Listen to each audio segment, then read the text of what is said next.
Welcome, welcome, everyone. Thanks for coming to the show today. We are very excited to have Bret Solomano. Did I say Solomano. that? Okay. And Cliff is good friends with Bret, so I'm going to have him do a nice introduction. And we're very excited, Bret, to hear all about your fun stuff and your craziness. Well, Bret Solomano is with us today, and he's been a stuntman in the film and television industry for almost 15 years now. He's been in TV shows like The Walking Dead, Stranger Things, The Righteous Gemstones, NCIS Los Angeles, Doom Patrol, and several others. Last year, he was in a film, A Quiet Place 2. Now, during our show today, you're going to learn how he overcomes fear as a real estate investor and applies the same techniques to his own investment businesses. Now, he also holds a record with Guinness Book of World Records for reversing a tractor trailer 55.34 miles. And with that, I'm going to turn that over to Bret. I'm sure this is going to be an awesome show today, so please be engaged and ask questions. Thanks, Cliff. Hey, guys. Hope you're doing well. Thanks for having me. It's awesome to be here because a couple of things. One, I love talking about investing, but the other thing that I love talking about, other than doing stunts, of course, is the emotional intelligence aspect of ourselves, because that's not something we get many opportunities to talk about, right? We don't really get taught skills of overcoming fear or developing self-awareness or emotional intelligence in school. Some of us, if we're lucky, we develop it later on in life with personal development and as we grow in our business. But it's something we normally have to seek. So hopefully today is some fresh content from you guys, for you guys, and coming from a stuntman, hopefully there's a novel concept as well there for you as well. So as Cliff mentioned, I've been in the film industry for about 15 years off and on, a little bit of a jack of all trades. I've got some investing going on with real estate that I do. I also have a small truck business as well. Starting out at 18 when I was doing stunts though, let's just say that you think it's kind of chaotic, but being a stunt performer is actually a lot more professional than you might think. It's people think it's the old, here, hold my beer. I'm going to hit this ramp as fast and as hard as I can, and I'll just hope for the best and see how I go. But I like to refer to it as like a chaotic ballet, where we're trying to present chaos, but we're actually trying to be very reserved and calm on the inside, very repeatable, and be able to do these steps again and again. So we can do the same thing 10 times, just tweak the camera, tweak this, tweak that, but there's nothing random about it because we want to keep it very safe. And it's kind of similar to investing in that way, where you've got multiple properties that you're working on, you've got multiple businesses you're working on, and it seems like there's lots going on, but you want to be very structured and in control. I'm going to talk more about control a little bit later on. And so a couple of the most common questions that I get asked is, what's the craziest stunt you've ever done? And the other one is, don't you ever get scared? And the crazy question is always a weird one, because what's crazy to you isn't necessarily crazy to me. What is crazy to me is doing things that are unfamiliar to me, that I don't have much control over, that are random and new, and they're throwing me in the deep end. And they say, hey, we've got this great idea, let's go and do this. And I say, well, let's slow down, let's talk about it. And that refers to what I'm going to come back to a little bit later on about being informed and being in control. Okay. But to give you some examples, because I know people want to hear about the stunts, there was possibly one of the more craziest stunts I'd done was a motorcycle crash for The Walking Dead. One of the characters got shot at and he wobbled and he fell off. And the motorcycle and the rider had to go sliding down the road and separate and fall off into the ditch. And then the character had to keep rolling. And obviously the actor didn't do it. That was done by me. And the actor was not wearing a helmet or gloves at the time. So I had to do this, again, very precise and repeatable, because they messed up the camera and messed up this, and we have to tweak it and get it right. So I had to do that 3 times. And it's like throwing from the 3-point line, trying to get it in 100% of the time. That's kind of the level that we play at. But we're performers, we're athletes, so that's what we practice. And that was a little bit newer for me. So in many senses, that was kind of crazy, because it was a bit unfamiliar for me. I hadn't quite done it like that before, and it was a bit newer. But I was able to keep myself within my own levels of control and understanding, so that was good. Last year for a TV show that's coming out right now, I think they've started screening it already. It's called I think it's called The Last Days of Ptolemy Gray. It had a different name originally when we filmed it. It's got Samuel L. Jackson. It's on Apple TV right now. And I think I'm on around episode 4. And we in that last year when we filmed it, we were doing a very dark scene. It's one of the most prominent scenes in the series. And there is a fire scene. And there's several of us getting caught on fire. And it's meant to be crazy and chaotic again. But again, we had to do that 8 times. So I got set on fire 8 times in 2 nights. And we had to be able to rinse and repeat and get it all done. So that's some of the more craziest stuff that I've done. Again, crazy, definition of crazy. Some people play with tens of millions of dollars, and that's pretty crazy to some people. Some people get set on fire, and that's pretty crazy to other people. But we all have our different understandings of risk, okay? And when it comes to fear, what I want to talk about is the two parts to an emotion that I see emotions have. Phonetically, emotions can be broken down to the energy in motion. Okay, if you write the word emotion, you can put a little hyphen there and it becomes energy in motion. Now, a psychologist might not agree with me on this, but go with me because hopefully it's a different way for you to understand it. And you can pull it apart that way. When you can pull something apart, you can start experiencing it differently. Okay. And if you take the emotion of fear, there's going to be thoughts in your head giving you some sort of feeling, okay? And also a direction where things go. That's the motion, all right? And fear is obviously something that holds us back. And then you've got the energy and where it sits in our body. Many of you, you've experienced fear probably in recent days in some capacity. Maybe it's just a small capacity, but that fear is going to show up differently for you in your body. Is it in your chest? Does it bring your heart up into your throat? Does it give you the jitters in your hand? Okay. What does it do for your skin, for your temperature, for your heartbeat? What does it do for your nerves? How does it make you feel? Okay, that's the sensory aspect, the feelings within the emotion itself. All right, and the motion, the direction, is the aspect that we give to it that gives it its power. All right. That's the direction that it takes us in. And if you think of 2 emotions that you might be very familiar with, excitement and fear, they can often feel nearly identical, but the motion is different. Excitement is, oh my God, this is going to be amazing. I'm so excited about this. This is so cool. Going on a ride, going on travel, going on a first date. And you get that same feeling in your body, right? But then also with fear, it's the same feeling, but we're now holding back. And the voices in our head tell us different things, okay? So when we can pull those 2 apart, we can start analyzing them differently. Speaking to the motion part of energy in motion, of the emotion can be rationalized very logically, okay? As a stuntman, I don't look at the danger of things. I don't think of it as something as dangerous and safe. I think of it as, where are the risks? Okay, there's a risk over here. There's a risk of being set on fire. There's a risk over here. This thing might happen, but it's pretty uncommon and infrequent. Very unlikely chance that it'll happen. And if it did, it would be very minor consequences over here, okay? But this over here, this is much more serious. So we can break these areas up into risks.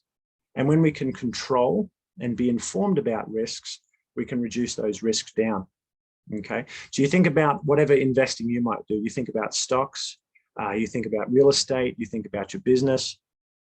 The more informed you can be and the more in control you can be, the better off you're going to be. With stocks as the example, okay, when we do fundamental investing, we're going to learn about all the fundamentals of the business.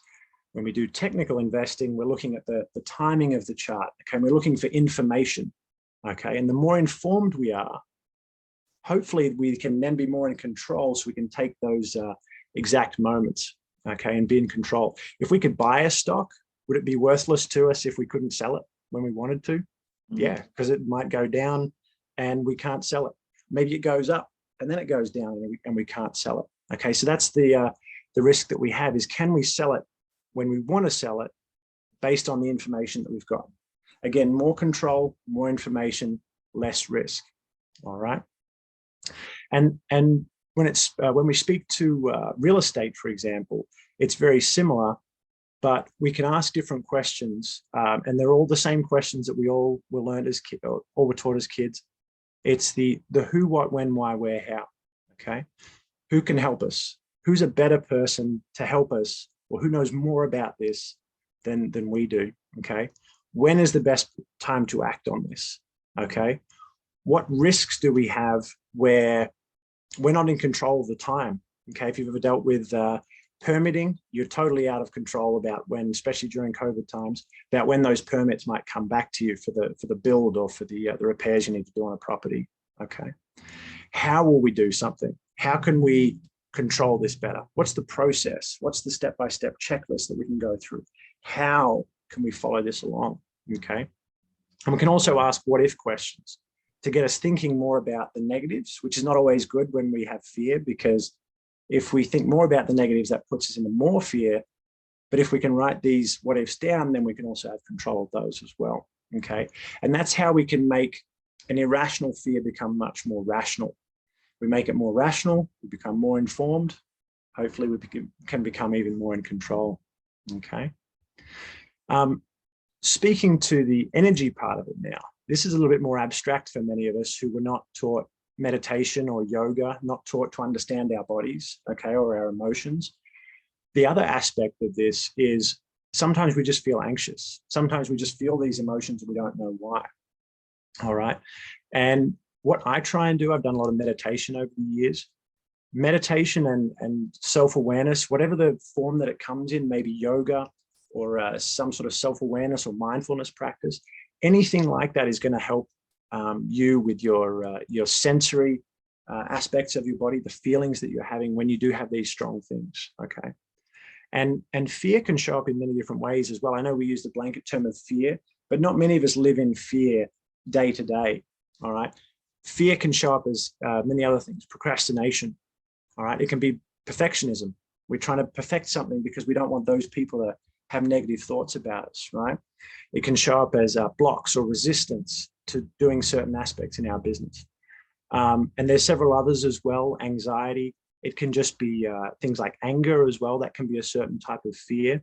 And we can talk more about that another time. I know I've got limited time here, so I want to give you so much good stuff in such a short space of time. But when it comes to those emotions, the feelings within the emotions, the simplest ways to work on those is to simply sit with it for a little bit and just give yourself permission to have a few minutes to yourself. Okay. Or you can go for a walk around the block. Maybe it's jump in the gym, punch a bag. Okay. Let out some of that vibrational energy that you might have going on. Do some yoga poses. All right. Have a little bit of food to ground yourself. Listen to some music. Take a nap. Go to sleep for a little bit. All right. These are all different things you can do. Some of them may not resonate with you. Maybe you don't like yoga for whatever reason, or you think, I don't want to go to the gym. Gym's not my scene. That's fine. What is your scene? Okay. Whatever you can do to give yourself some more time to be with yourself and really listen to your body. And again, we can have a conversation with ourselves. All right. It's not batting a pillow to get it out. Absolutely. Yeah. So there's so many different types. And what I'm hoping to give to you right now is not the answer, but the question. And if you can ask the question, you can sit with these questions and keep asking questions. You can have a conversation with yourself and these fears to be able to go from having no properties to buying your first property, or to go from your seven-figure business to your 8-figure business. Because it's not like what I used to think in school, right? You start here, elementary school, high school, and then all of a sudden you become an adult and everything's easy. Did you guys ever think that? That's something I used to think. But life does this, and it goes down and around. There's a loop here, and then we take a quarter life crisis, then we have a family and everything's great, and then we have a midlife crisis. So life can be chaotic and it goes around and around in circles. All sorts of things can happen. So we need to listen to all that and find our own way, because there's no flat line through life. Okay, we can have big dips, small dips, all sorts of things. We are coming up to the 20-minute mark right now, so I'll just wrap up the content here, and we can do some little hot seat activity perhaps, where some people can bring some ideas and I can suggest some questions to workshop with you guys. We can talk more about the stunts and things like that if you'd like, but I really want to make sure I can give you some good value about how you can apply this in your business, because what would be so cool is for me to hear about in a couple of months' time that you've been able to break through in your business, right? So in summary, you've got emotions, okay, which is the umbrella, and they can be broken down into the energy in motion, all right? And when you've got control over both those, and when you've got information about both of those, and the more you sit with both of those, the more you can piece those together. Sometimes journaling and diary writing helps a lot as well. I forgot to mention those, but those are good ways to get it down on paper and just keep some sort of control over our conscious thought. Okay, and the more we can piece those together, the better we're going to be at understanding our emotions. Well, that was terrific. Thank you, Bret. Really, really great. And of course, I have a dozen questions. So instead of me going first, does anyone have any questions to ask Bret about? I think Cliff has a question. Of course, Cliff always has a question. Well, I was applauding, but I can go ahead and ask a question. But since Arthur raised his hand, let's let Arthur go first. So, what happened? You're here. Okay. My question has to do with recognizing, I guess, the fear and maybe how you identify something that's holding you back. So, for example, in my situation, I'm a busy guy. I'm at work. I'm also trying to do investing. I'm also trying to start a business, a lot of things going on. And I find I'm really good with prioritizing and making sure I'm working on what's important and urgent for me. But if I even open up a little bit, my wife has a laundry list, my kids have a laundry list, and my boss has another list. So I never have the time to really sit down and figure out what's holding me back. I've done some investing, but I want to take it to the next level. So what is it? Do you have some suggestions for people to figure out what is it that maybe identify what's the piece that's holding them back to moving forward? Sure. I'm just imagining a jigsaw puzzle right now, and there are 1,000 pieces in a jigsaw puzzle. And I think in many ways, when you have a business, an investing business of some kind, there's 1,000 pieces to that puzzle. There's people, there's assets, there's equipment, there's online research, there's all sorts of things. You know what I'm talking about. And there's always going to be something missing if we're not there yet, and maybe that's one thing, maybe it's 1,000 of those things. And speaking to yourself, Arthur, you sound like you're a guy who's very mentally capable of being able to prioritize your day, right?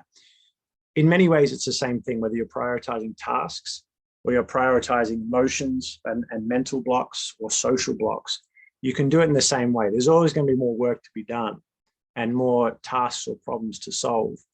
But some days they're just small little bubbles and blips on the radar. And other days this is the problem. Everything else is going to stop, and this is the problem that I solved today. So if you can start with your goals and begin with the end in mind, and you say, look, by the end of the year, I want to have bought a property. It's going to be a rental. It's going to be this. It's going to be that. Have some sort of measurables and specificity around that. And then you can start working backwards to say, okay, well, I need to start, having the money to buy the property, or I need to start looking at properties to even be able to put an offer in on the property.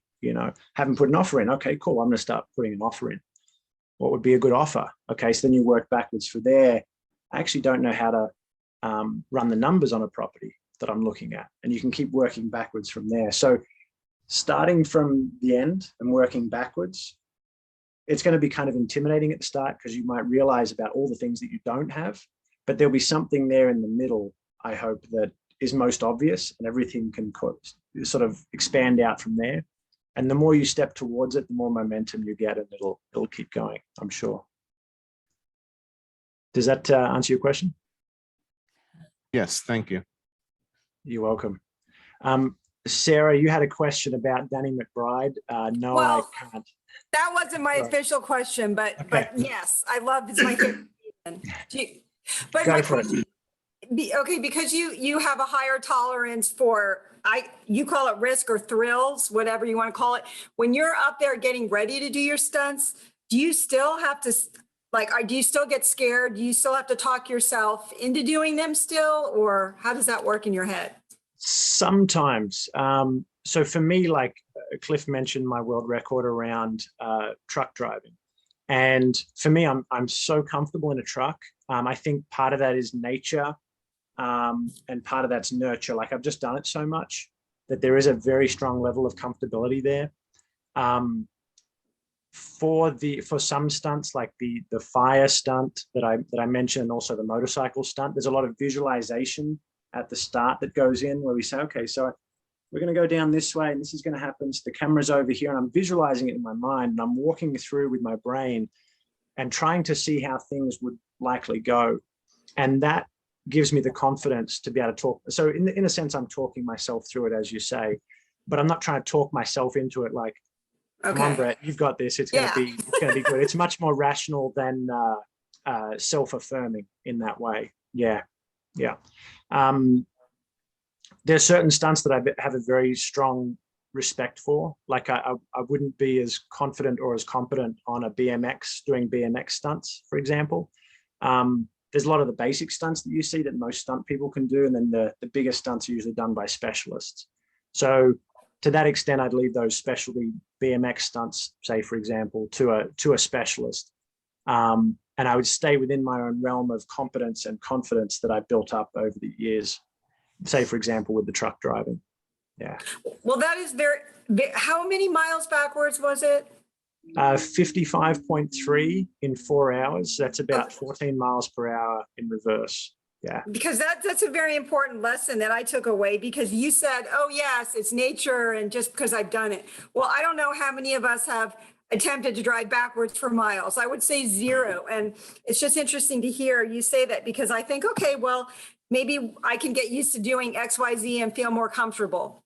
Mm-hmm. Like yeah, absolutely.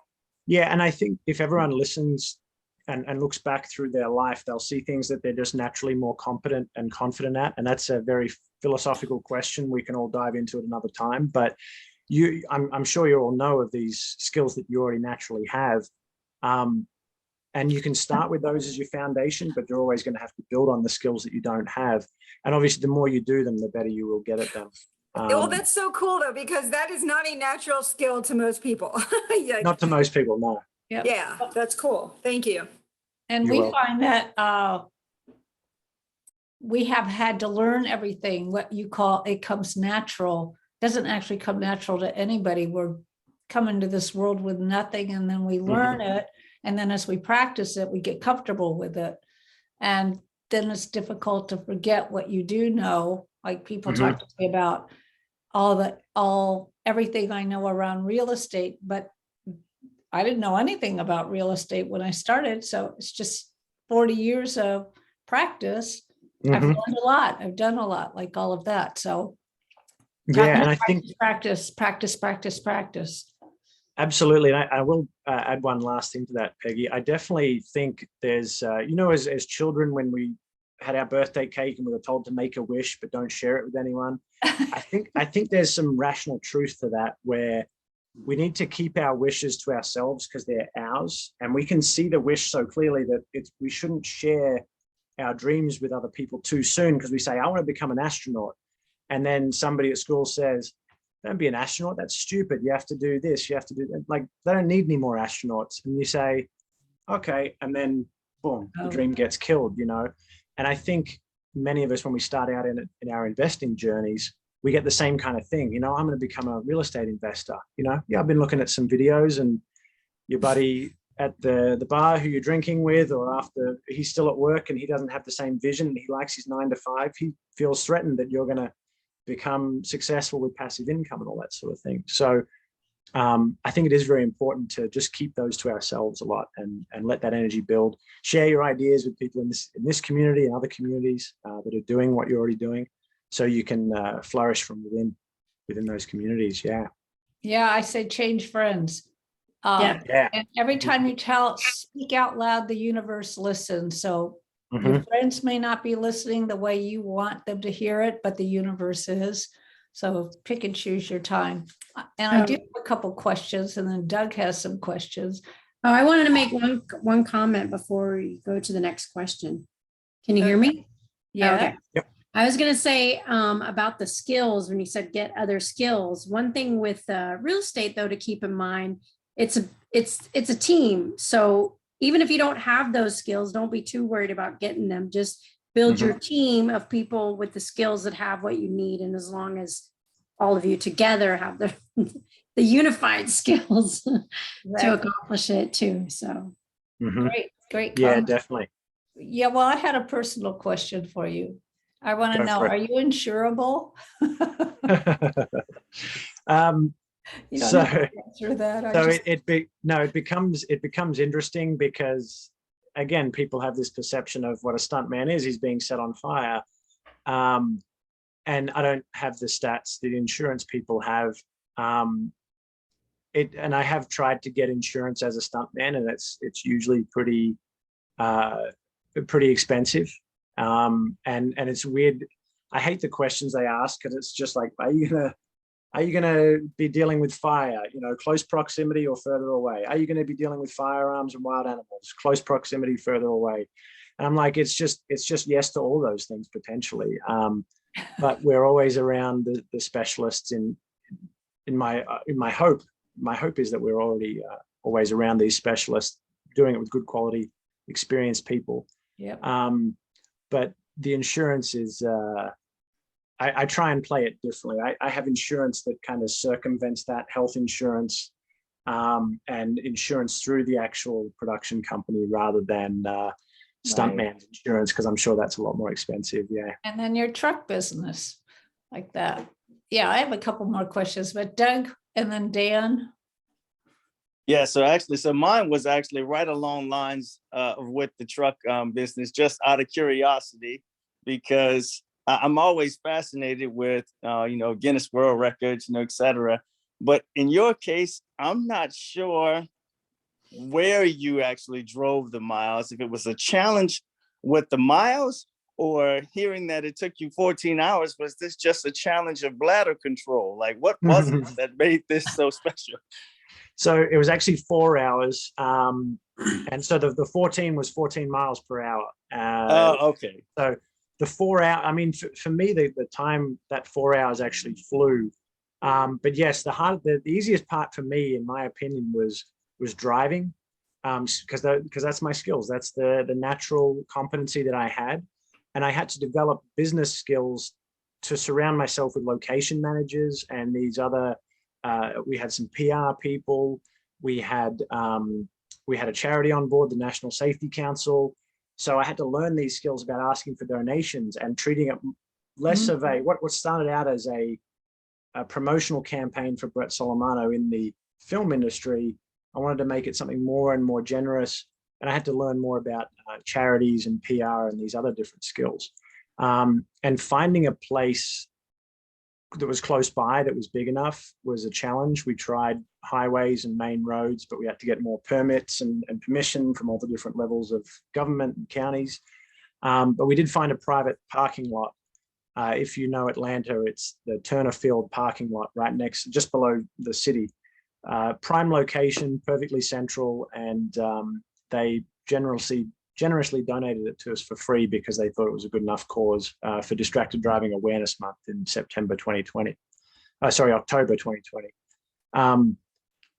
And there's an aspect there of, I went out there to ask for it and I got it all, and it all lined up and it came to me, but I had to learn all these new skills. And again, what might be more easier for you guys, maybe the location management aspect of it or the event management aspect of it, that was actually the hardest part for me because it's less familiar. So yeah, in my opinion, I believe, using the metaphor of film, I think we're all a bunch of superheroes. I've got my skills, you've got yours, but we all are so humble. We think, oh, what do people need with a stunt driver?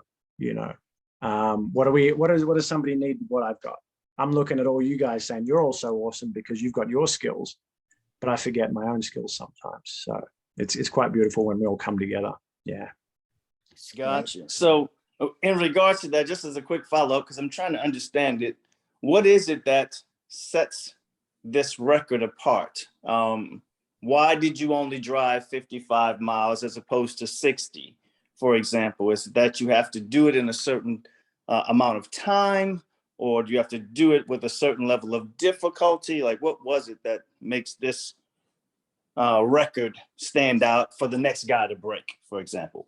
Got it. Were you So, on fire or being shot at or something? Oh my gosh. I wanted to keep it as simple as possible. Other than driving. So what it was, 39 miles was the record, the previous record. So I knew if I beat that, I was good. And I was going to go for 50 miles. And I also had a 4-hour time limit. So I was right on the 4-hour window ultimately. Gotcha. Because after that, I had to have extra witnesses, according to the Guinness Book of Records. They have their strict criteria. These witnesses have to take breaks and they have to cycle through. So the last thing I wanted was, I struggled to convince my friends as it was to come and watch me reverse for 4 hours. So I had to, be respectful of that window, and we had some other time constraints, but also mentally, I was getting very fatigued after 4 hours, and I'd started to lose it a couple of times. And it's not like when you're driving in reverse at 14, 20 miles an hour, even I think my record was 22 miles an hour at top speed. So when you're going at that speed in reverse in a 53-foot trailer, the wipeout can be pretty interesting. The jackknife would be interesting. And we had safety protocols in place, but the last thing I wanted to do was wipe out near a bunch of spectators. So that was, I could just notice my mind, like my fatigue in my mental capacity deteriorating slowly. So I wanted to keep it very safe within those realms. Yeah. Gotcha. Appreciate it. Thanks, Doug. Great questions. Dan. All right, my questions. I was noticing that your accent's a little bit muddled, but I figured that's because you were doing film for 15 years, and I was suspicious that the background is really that everything in Australia is trying to kill you anyway. Is that some sort of factor?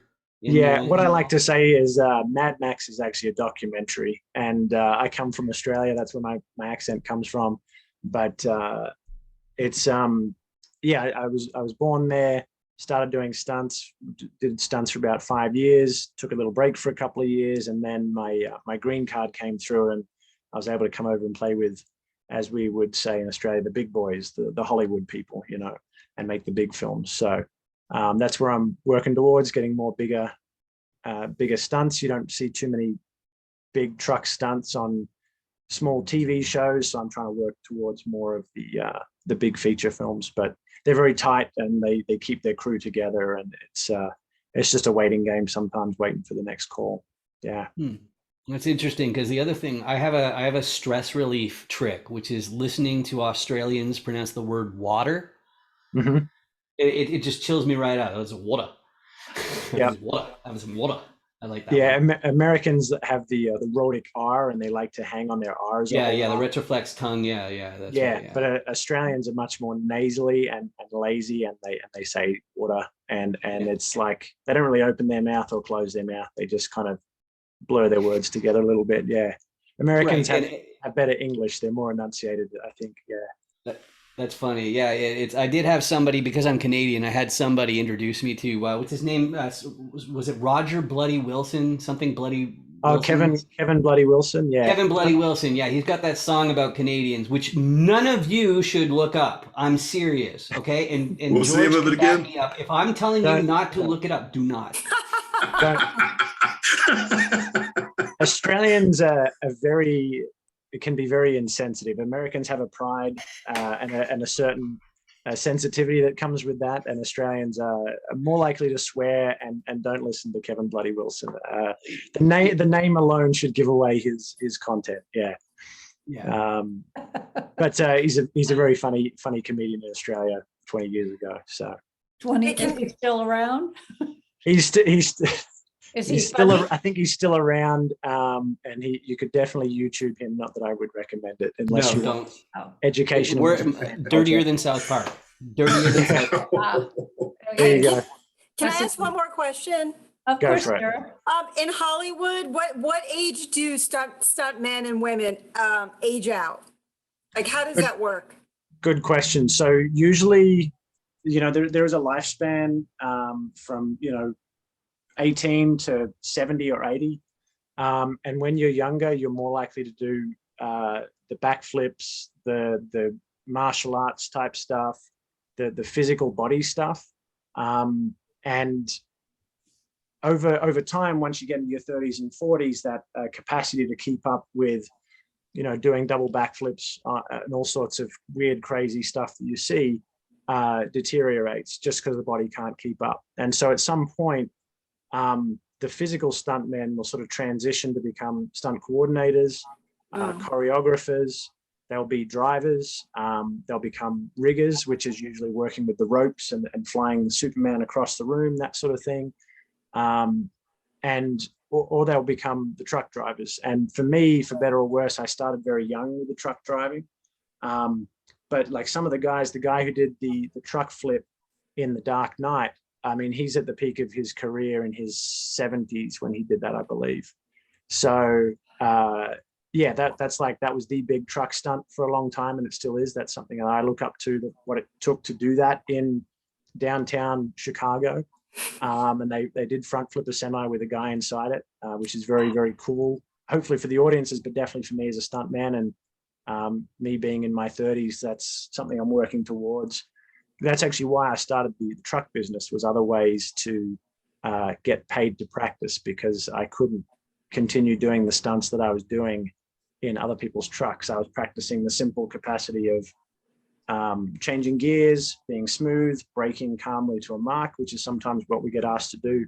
But when you need to throw a truck around, there's not many people that let you do that. So that's why I did that. Yeah. Are you guys, are the stuntmen or the stunt people friendly towards each other? Are they competitive, or do you guys just not really talk?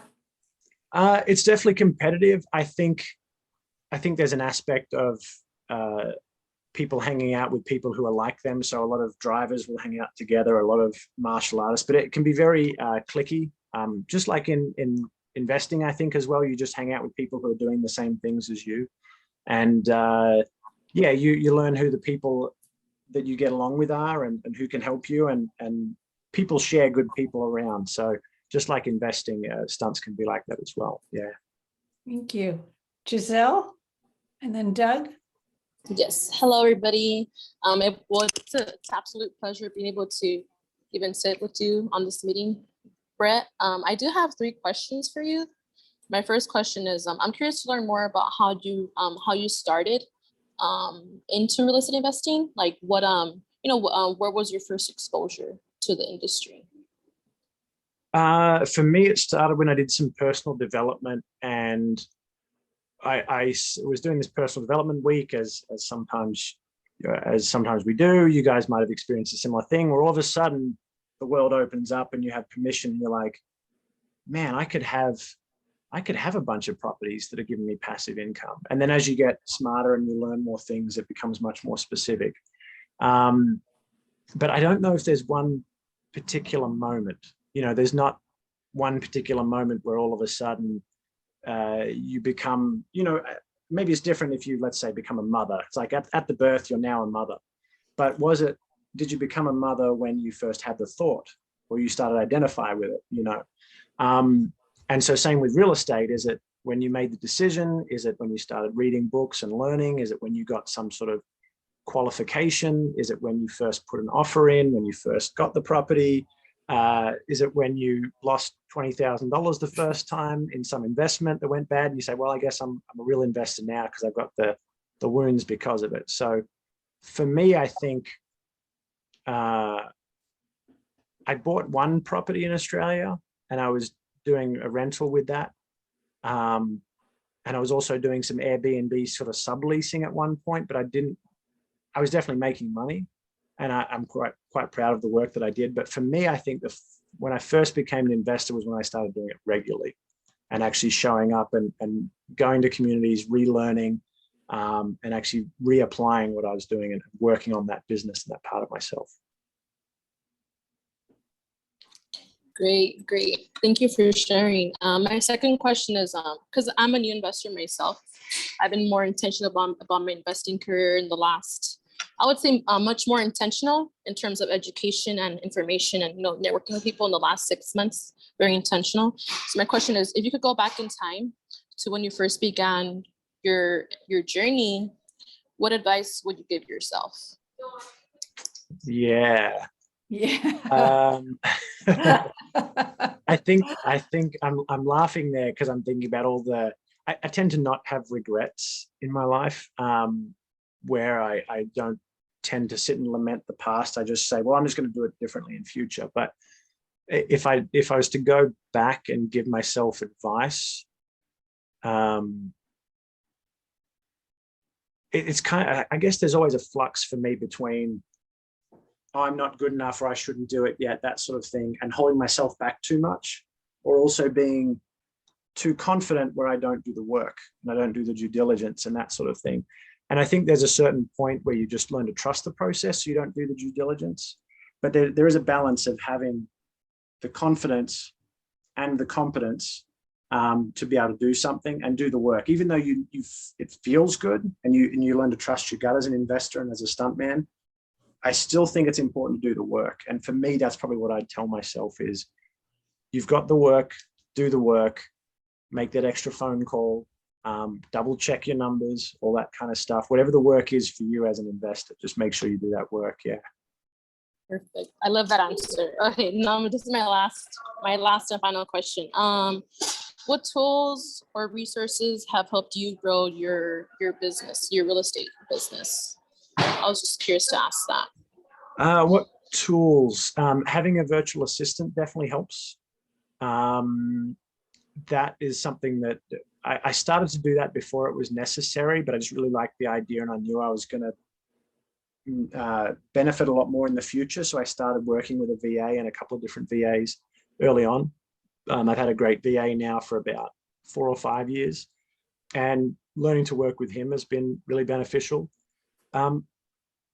But also I think the best thing, I don't know if this is cheating the question because I don't know if it's classed as a tool, but I think having a community where you can show up and you can get inspiration, resources, mentoring, ideas, questions, support, feedback, all those things at any one time. You show up, and people start asking you questions like, hey man, Brett, good to see you, man. How did that offer go? Wow. Oh yeah, it was actually, it got rejected. Oh, well, hey, if you need me to go over some numbers with you next time, or let me know if I can help out. Oh, wow, I didn't know help and support was that easily available. And I think that's a good community is very important to have when you're first starting out, because it really pulls you into it a lot more if you keep showing up. That's us. There it is. Feel Exactly. free anytime. That was a subtle plug, Peggy. I hope that was. Well, thank you for. Yeah, Yes. Well, thank you for that. We would rather, even though you're not investing in any of the opportunities that we show available, we do not want you stepping into a hole. So we'll look at your deal. We'll have a conversation. We'll get you through all those things that Brett brought up. Brett, that was great. And Doug, before you go, the one thing I would advise of all the things Brett said is thinking time. He's calling it being alone time, thinking time. That's what all that is. When you go off and exercise, or you take a walk, or you, I wrote a bunch of things, or you eat, or you take a nap. Well, napping, it's a little hard for thinking time, but a lot of things happen when you're sleeping. Your subconscious goes to work. So that's absolutely really important. And Doug? Before you go, Doug, I just noticed as well, Dan, about your question about fear and anxiety. If you still had that question, I just wanted to circle back to that because I did see that there. But yes, Doug, go ahead. Okay, well, actually, I'm not looking at the chat. I'm on my phone, so I'm not sure if his question is related to mine or not. And if it is, feel free to address them both at the same time. But trying to go back to your talk, as far as the emotions and controlling emotions, and I know I've heard in my life, hey, there is such a thing as a healthy fear, and just trying to get your perspective on that. Or do you feel like there are some fears that are actually healthy and legitimate to have, or is it that, or would your stance be that every I don't know, every fear maybe that we have can be worked through to a certain extent so that it doesn't paralyze you. But here's the way, here's the steps to work through that fear. Hope I'm making sense. Yeah, definitely. And the answer to that I have is that every emotion is there, much like a needle on a dashboard. It's giving you something. You know, is your fuel tank empty or full? That kind of thing. Are you over revving the car right now? You know, so the more you listen to the emotions that are there and you start to hear what they're trying to tell you and your story that goes along with that, the more you can piece that together, the more you realize the value that is there. So in that sense, there is a healthy fear, I believe. What can be a challenge is where you become too fearful, and the fear becomes the filter that you constantly look at life through, and you start distrusting, you know, government or family or the world or different things, and you can't see the value in them, in those things that are there and that can be valuable. I think it's important to not necessarily distrust people, but not trust them straight away either. You should go in with an open mind.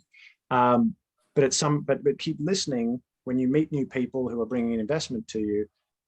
Question it, ask the questions, ask the person, get to know them. And then maybe not necessarily the person in particular, but is that deal good for you or not? Is that what you want? Is that going to work for you based on your criteria or not? So there is a healthy fear, and I think it goes hand in hand and side by side with a curiosity and an excitement for the next deal and for the next relationship. But it's got to be just a little bit of both, because otherwise, if you have too much of one or the other, that's when you can burn yourself by doing too much or not enough of the wrong thing or the right thing. Yeah. Yeah. Amen. Okay. Good deal. I agree. Sounds great. Thanks, Doug. And to Dan's question, did you want, or Cliff, did you want to go next? Yeah, so I have a question. I'm going to be speaking in front of a group, live audience, in the very near future. And this is the first time I've done it now in about 3 years. And, you know, I'm feeling some anxiety about, and as you were talking about fear and talking about how'd you word it, thoughts in my head, creating a feeling, and you were describing all the feelings, I mysteriously just started feeling those feelings. And you know, some of the challenges that I have, you know, is you know, making sure I have a conversation with my diaphragm before I actually present, and just make sure it understands to stay in its place and not in my throat. And and you know, just I guess going into it, my biggest concerns are fear or anxiety, you know, taking hold. And while I might know what I'm going to present, Cole, when that fear or anxiety kicks in, it does something to the brain. I don't know what it is, but I don't know if it actually finds the drain plug to the brain or something, but it's like everything I had in the brain that I was going to say is just gone. So how do I combat this so that when I deliver, because I'm not just delivering for myself, I'm delivering for other agents, and their business also hinges on my ability to deliver properly for their audience as well. Good. That's a good question. I'm pretty sure everyone here can relate to the fear of public speaking. I think it's a very primal, deeply ingrained fear that we all have.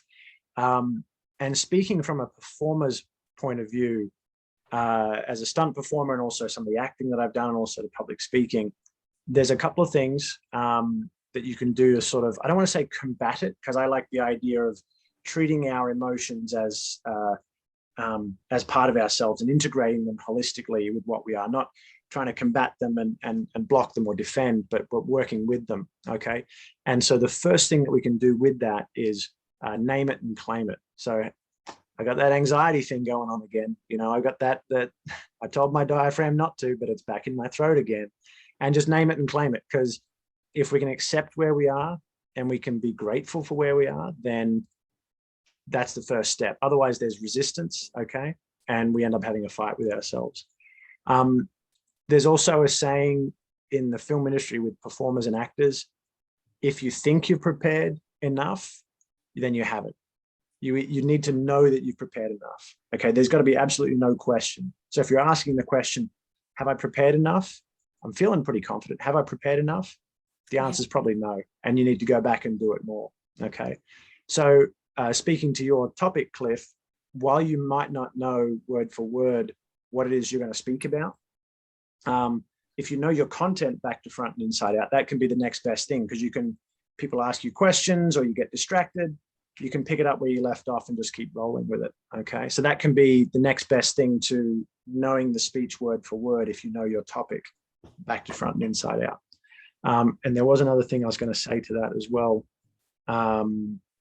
Also preparation as well. In the moments before, getting in a good headspace. I can become a little bit introverted sometimes. So before I do a talk, I try and become more extroverted. And that just gets me more into my giving mindset and my sharing mindset mentally. And I'm also reminding myself that I'm there to be of service. I know some public speakers have their pre-speech routine, and that goes down to everything to do with sleep, everything to do with eating as well, because they don't want to become too gassy. I know I went to get lunch for a public speaker one time on his lunch break, and he was so specific about what he wanted in his Subway sub. I'm like, hey man, you really know what you wanted? And he's like, yep, I can't have onions because they make me gassy. I blah, blah, blah, blah, blah. And he went through everything that he couldn't have. And he was such a professional public speaker. I was like, wow, okay, that's how the pros do it. They're by the letter, they're by the minute, and maybe not at the level we're playing at, Cliff, if we're only just doing 1 or 2 talks every so often, but that is kind of the level that we can play at. So maybe that's something to consider as well. Yeah. Great advice. I don't know, Cliff, have you ever seen Tony Robbins get ready to walk on stage? Yeah. Yeah, he'll actually jump up and down and he'll scream out loud, and his hands are by his sides, and he's just screaming at the top of his lungs. He's doing whatever he can just to get his energy up. Mm-hmm. Right. So he's concentrating on his energy, not going on stage. And then he walks on stage and he starts. Yeah. He's explosive when he hits stage. So be explosive when you hit the stage. Mm-hmm. All right. Be Tony Robbins. Yeah. Yeah. And the visualizing that he said, I think if you imagine yourself on that stage and you speaking, and maybe people's reactions or what you might do if something distracts you, like the visualization, right, would be helpful too. Brett? Mm-hmm. Absolutely. Yeah. This would be a great discussion just to have as a discussion. But the other thing to do is start off with a question and ask the audience so that they react. And you just took it off yourself and put it out there to them, because what you're doing is for them anyway. So take it to the audience and let the audience tell you how they're doing. Are you happy to be here? Or I don't know, any question would. Mm-hmm. Yep. And the last thing I'll mention, the other piece of advice that I got from a good public speaking mentor, Cliff, is a plane never crashes except on takeoff or landing. So if you're going to practice anything, make sure you practice the front and the end the most. If you've got a call to action or sales pitch at the end, make sure you practice that, so you don't, make a mess of the last thing that people remember.